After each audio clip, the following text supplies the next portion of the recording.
واخيرا جا النهار اللي غادي نمشي باش ندير فيه السيزاريان ان شاء الله. دابا اختي هنا كندير معنا مع السبعة وحنايا الخمسة فقط. يلا اختي نوجد راسي. حويجاتي موجداهم اختي من البارح، حويجاتي اختي ها هما موجداهم من البارح. ما كذبش عليك اختي نقول لك راني ما خايفاش. كانت فيا واحد الخلعة واحد الخوف سابقني وما كنتش مبينة نهائيا. اختي هنا راجلي راهو بدا كيقاد في الامور في الكلينيك، انايا كنا وصلنا الله يعطيه صحيحته في هذا النهار. هو كان مشطون ومخلوع اكثر مني. عرفتوا يا البنات الراجل الحنين نعمه من عند الله.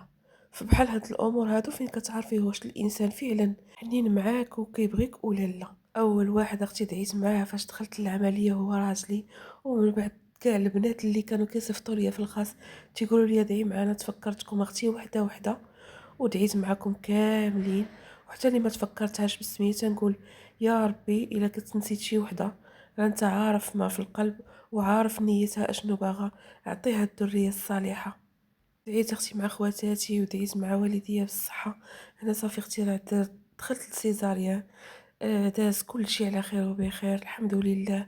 هذه نعمه من عند الله، وهذه من رضات الوالدين. الانسان فاش كيكون مرضي الوالدين وكيكون قلبه بيض كيوقف معاه وكيسهل ليه في كل شيء. يا ربي هذا الاحساس هذا بغيتو لكل محرومه. الله يفك عزامكم ويعطيكم الذريه الصالحه. والبنات اللي بقاو كيسولوا فيا هاد السيمانه كامله كنقول لكم شكرا لكم بزاف.